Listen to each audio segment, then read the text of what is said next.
Pada pertengahan abad ke-14, Eropa menghadapi bencana yang begitu menghancurkan sehingga mengguncang segala sendi kehidupan masyarakatnya. Wabah ini yang kemudian dikenal dengan nama Black Death atau wabah hitam atau wabah pes melanda Eropa antara tahun 1347 hingga 1352. Diperkirakan sebanyak 25 hingga 30 juta jiwa melayang, sebuah angka yang mencerminkan betapa luasnya dampak dari wabah ini. Ketika Black Death menyebar, gejala-gejalanya sangat mengerikan. Kulit para penderita berubah menjadi hitam, disertai luka-luka yang membusuk, dan rasa sakit yang luar biasa menyerang persendian mereka. Populasi Eropa merosot drastis dan butuh waktu hampir 2 abad untuk mencapai jumlah yang sama seperti sebelum wabah melanda. Dengan populasi yang berkurang, sistem sosial dan ekonomi pun perlahan berubah, menyiapkan panggung bagi era baru yang akan datang setelah abad pertengahan berakhir. Inilah dia Black Death. Pada abad ke-14, banyak yang mencoba memahami penyebab dari wabah mengerikan ini, meskipun ilmu pengetahuan saat itu masih terbatas.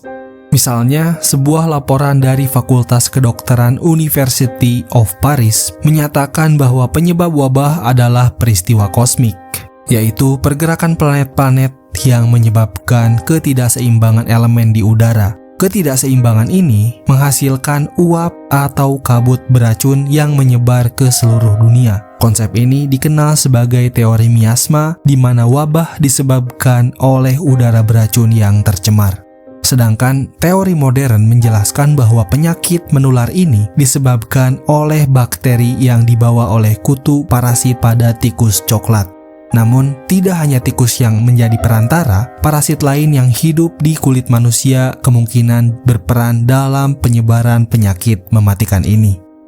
Perubahan iklim di Asia memaksa hewan pengerat meninggalkan padang rumput yang mengering menuju area yang lebih padat penduduk, sehingga mempercepat penyebaran penyakit. Penyakit Black Death yang disebabkan oleh bakteri Yersinia pestis sebenarnya bersifat enzootik, yang artinya bakteri ini umum ada atau terus-menerus ada pada populasi kutu yang hidup di tubuh hewan pengerat seperti marmot, tikus, dan lain-lain. Bakteri Yersinia pestis sendiri pertama kali ditemukan ratusan tahun setelah insiden Black Death terjadi oleh Alexander Yersin, seorang murid dari ahli kimia farmasi dan mikrobiologi yang bernama Louis Pasteur selama wabah pes bubonik di Hong Kong pada tahun 1894. Yersin membuktikan bahwa bakteri ini terdapat di tubuh hewan pengerat dan ia menduga tikus sebagai perantara utama penyebaran wabah ini. Pada tahun 1898, Paul Louis Simon mengidentifikasi mekanisme penularan Yersinia pestis yang ternyata melibatkan gigitan kutu yang ususnya tersumbat setelah beberapa hari menghisap darah dari inang yang terinfeksi. Penyumbatan ini membuat kutu menjadi lapar dan lebih agresif dalam mencari makan. Ketika mencoba membersihkan penyumbatan, kutu tersebut akan memuntahkan ribuan bakteri wabah ke dalam tempat gigitannya, sehingga menginfeksi inang baru. Mekanisme wabah ini juga bergantung pada 2 jenis populasi hewan pengerat. Populasi pertama yang tahan terhadap penyakit bertindak sebagai inang dan menjaga penyakit tetap endemik atau selalu ada. Sedangkan populasi kedua yang tidak memiliki kekebalan karena mereka akan mati terinfeksi. Ketika populasi yang rentan ini mati, kutu akan berpindah ke inang yang lain termasuk manusia yang akhirnya memicu epidemi di kalangan manusia. Wabah pes ini datang dalam 3 bentuk yang masing-masing mengerikan, yaitu wabah bubonik, pneumonik, dan septikemik. Dari ketiga jenis ini, wabah bubonik adalah yang paling umum pada masa itu. Orang-orang yang terinfeksi mulai menunjukkan gejala bengkak besar dan menghitam di selangkangan dan ketiak mereka. Luka-luka hitam ini yang disebut bubo dan memberikan penyakit itu nama Black Death. Selain luka-luka menghitam, para penderita juga mengalami demam tinggi yang membakar tubuh mereka serta rasa nyeri hebat di persendian mereka. Dalam waktu singkat, banyak dari mereka tidak mampu bertahan dengan kematian menjemput dalam hitungan hari yang sebagian besar bahkan sebelum 72 jam. Bentuk wabah lainnya yaitu wabah pneumonik dan septicemic. Bahkan kedua wabah ini lebih menakutkan. Wabah pneumonik atau wabah paru-paru menyerang langsung sistem pernapasan, sementara septicemic menginfeksi darah. Kedua jenis ini jarang sekali meninggalkan harapan hidup bagi yang terinfeksi. Pokoknya waktu itu kalau udah kena, otomatis ditinggalin sampai meninggal. Gejala mengerikan dari wabah ini dijelaskan dengan jelas oleh penulis-penulis pada masa itu.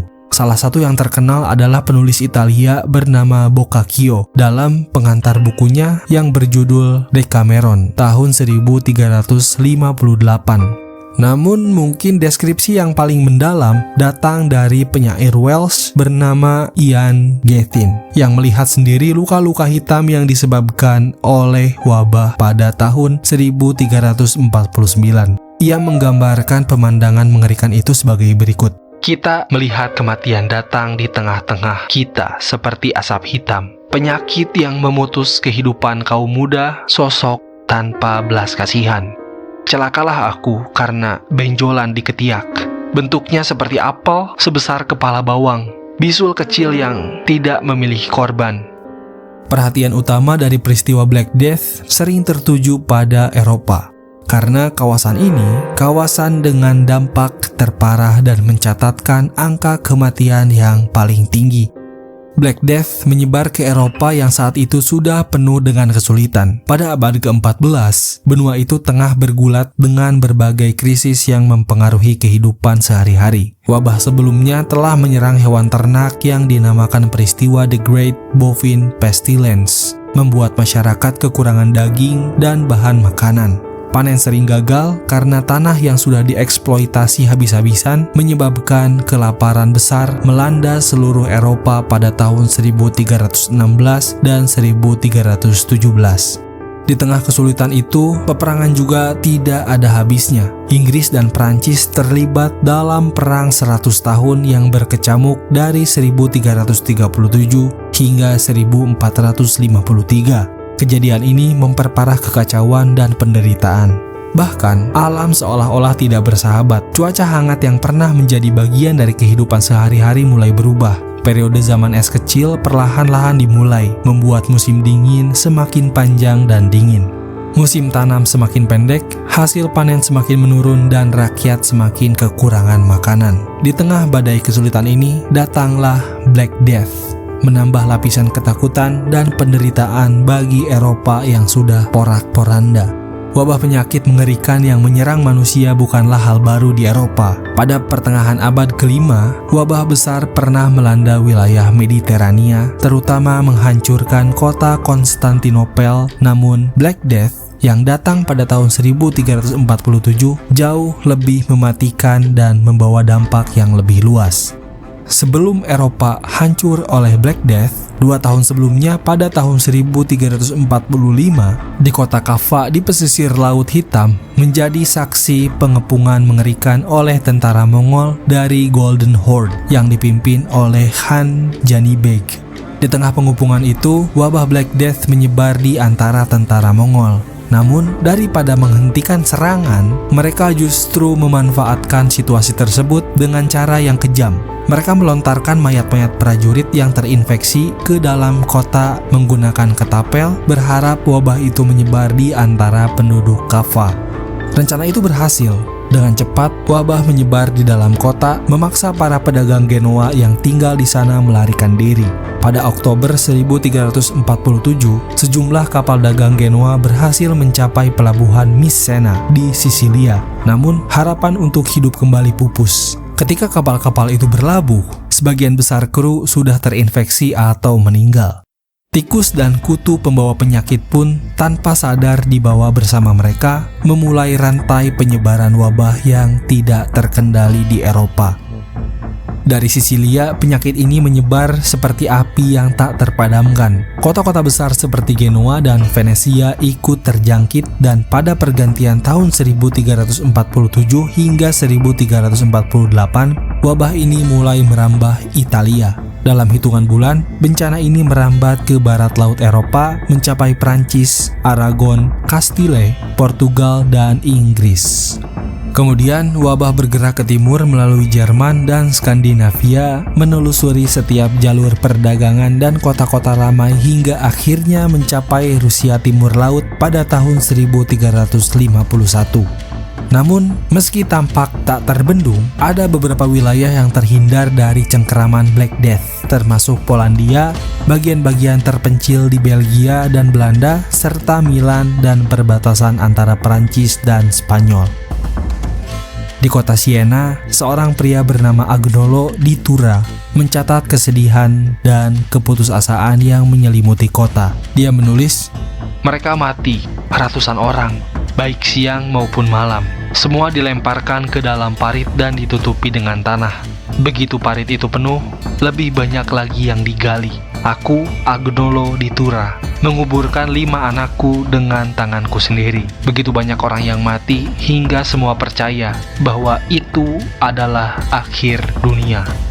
Selain dari tentara Mongol, teori lain menyatakan bahwa sumber dari wabah ini adalah pedagang Mongol yang menggunakan jalur sutra dan membawa penyakit dari Asia Tengah. Para dokter pada masa itu tidak mengetahui apa-apa tentang makhluk mikroskopis seperti bakteri. Mereka benar-benar tidak berdaya dalam hal pengobatan dan bahkan di bagian yang seharusnya bisa mereka lakukan, seperti pencegahan, menjadi sangat-sangat sulit.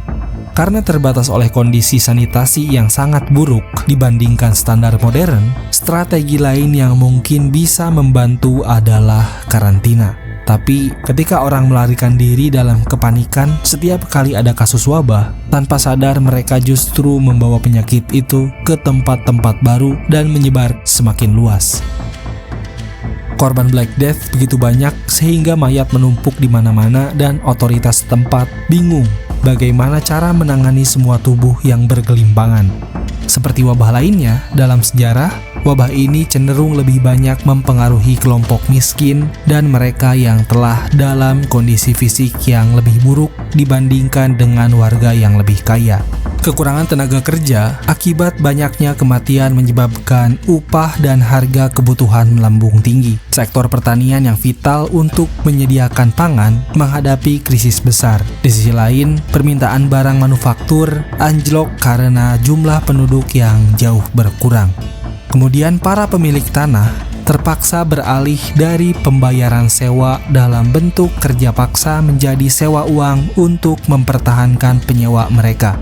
Di tengah ketidakseimbangan ini, sistem pajak dan persembahan menjadi sangat sulit dipungut. Orang miskin yang hidup menolak untuk menanggung beban pajak yang seharusnya dibayar oleh mereka yang telah meninggal. Sementara petugas pajak yang tersedia pun enggan untuk memasuki daerah-daerah yang terjangkit wabah.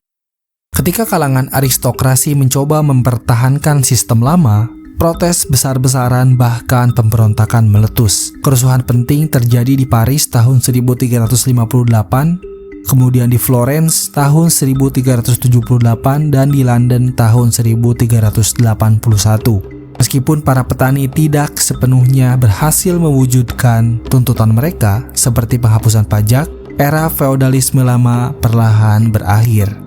Lebih jauh lagi, gangguan perdagangan di Kekaisaran Mongol akibat Black Death merupakan salah satu faktor utama yang menyebabkan keruntuhannya. Sebagai akibat dari bencana ini, aliran barang dan sumber daya terhambat yang semakin memperburuk keadaan ekonomi yang sudah genting.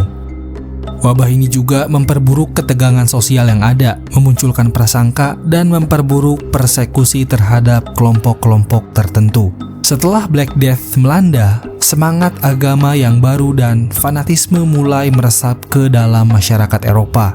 Ketakutan dan kepanikan memunculkan tuduhan terhadap berbagai kelompok, seperti orang Yahudi, biarawan, orang asing, pengemis, peziarah, serta penderita kusta dan Romani. Mereka disalahkan sebagai pihak yang bertanggung jawab atas krisis ini. Penderita kusta dan mereka yang menderita penyakit kulit seperti jerawat menjadi sasaran kemarahan massa dan dieksekusi di seluruh penjuru Eropa. Di tengah kebingungannya, para tabib dan pemerintah abad ke-14 tidak dapat menemukan penjelasan yang memadai atau cara untuk menghentikan wabah yang mengerikan ini. Banyak yang percaya bahwa wabah ini adalah hukuman dari Tuhan atas dosa-dosa mereka, dan satu-satunya cara untuk meredakannya adalah dengan mendapatkan pengampunan Tuhan. Orang-orang pun mulai mencari penjelasan lain, beralih ke ramalan astrologi hingga tuduhan bahwa Yahudi telah meracuni sumur-sumur sebagai penyebab penyebaran penyakit. Serangan terhadap komunitas Yahudi pun meningkat, salah satunya adalah pembantaian yang terjadi di Strasbourg pada Februari 1349, di mana sekitar 2.000 orang Yahudi dieksekusi.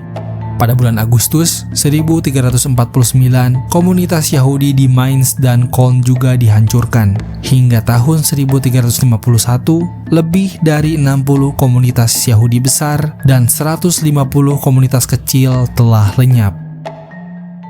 Di tengah kekerasan ini, beberapa orang Yahudi mencari perlindungan dan pindah ke Polandia, di mana mereka diterima dengan baik oleh Raja Kasimir yang agung. Wabah itu akhirnya berhenti pada tahun 1352, tetapi kemunculan wabah yang lain yang lebih ringan terus terjadi sepanjang sisa periode abad pertengahan. Penurunan jumlah penduduk mengurangi persaingan untuk lahan dan sumber daya yang meningkatkan kesejahteraan petani. Para bangsawan juga memanfaatkan situasi ini dengan mengambil alih lahan-lahan yang tak bertuan. Perubahan lain yang signifikan adalah peningkatan hak perempuan dalam kepemilikan tanah. Di beberapa wilayah, seperti Inggris, perempuan yang kehilangan suami diizinkan untuk mempertahankan tanah hingga mereka menikah lagi. Bahkan di beberapa yurisdiksi, perempuan tetap dapat menyimpan tanah mendiang suami mereka setelah menikah lagi, hal yang sebelumnya tidak diperbolehkan. Guncangan yang ditimbulkan oleh wabah ini mendorong masyarakat Eropa meninggalkan sistem lama dan bergerak menuju struktur yang lebih modern.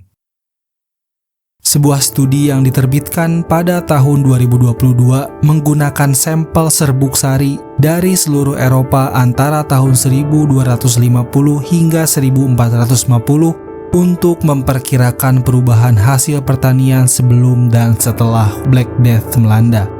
Para penulis menemukan variasi besar di berbagai wilayah, menyimpulkan bahwa pandemi ini sangat merusak di beberapa daerah, tetapi di daerah lainnya jauh lebih ringan. Dan metodologi studi ini membatalkan sejarah Black Death yang mengasumsikan bahwa Yersinia pestis tersebar secara merata di seluruh Eropa dan bahwa pandemi ini memiliki dampak demografis yang menghancurkan di mana-mana. Meski perhatian utama sering tertuju pada dampaknya yang menghancurkan di Eropa, berbagai catatan sejarah dan teori populer menunjukkan bahwa kemungkinan Timur Tengah dan Asia, terutama wilayah seperti Cina dan Asia Tengah, mungkin juga terdampak oleh penyakit ini. Bahkan mungkin menjadi sumber penyebarannya, tetapi sumber dan buktinya masih menjadi bahan perdebatan berasal dari Cina atau bukan. Untuk sekarang, mayoritas ilmuwan mendukung asal Black Death datang dari Asia dan kemungkinan Asia Tengah.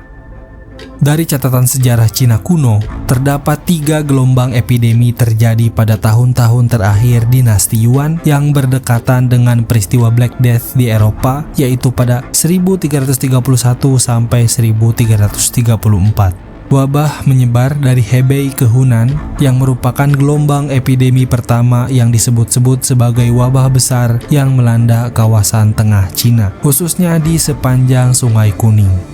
Wabah ini menyebabkan kehancuran besar pada populasi lokal, diduga memakan korban hingga 90% populasi di beberapa daerah. Wabah ini dianggap sebagai indikasi awal penyebaran penyakit yang mungkin terkait dengan Black Death.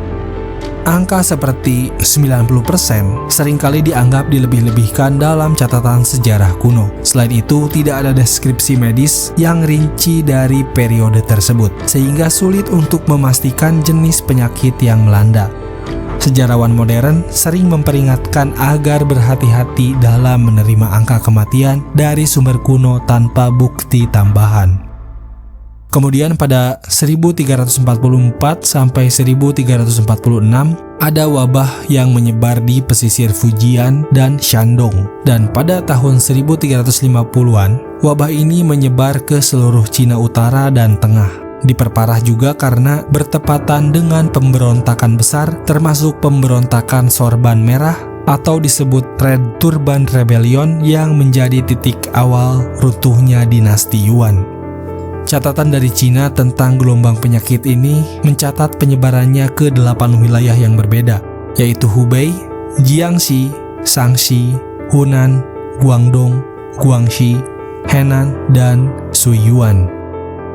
Selama periode 1356 sampai 1360, epidemi terus menyapu berbagai wilayah di Cina. Puncaknya terjadi pada tahun 1358 ketika lebih dari 200.000 orang kehilangan nyawa di provinsi Shaanxi dan Hubei. Di Hebei dan Shandong, penurunan populasi sangat signifikan. Jumlah penduduk yang awalnya tercatat 3,3 juta jiwa pada tahun 1207 menyusut drastis menjadi hanya 1,1 juta jiwa pada tahun 1393. Namun, situasi di wilayah selatan Sungai Yangtze sedikit berbeda. Meskipun wilayah ini mengalami tekanan akibat wabah, populasinya terus tumbuh hingga pertengahan 1350-an.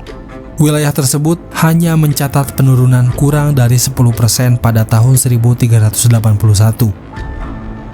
Menurut George de Sassman, meskipun kasus wabah di Cina ini dikaitkan dengan Black Death, ada beberapa alasan untuk meragukannya. Beberapa poin penting yang Sussman soroti adalah: yang pertama, epidemi Cina, wabah-wabah besar terjadi di bagian timur laut seperti Hebei dan Shandong, menyebar ke pesisir dan wilayah tengah.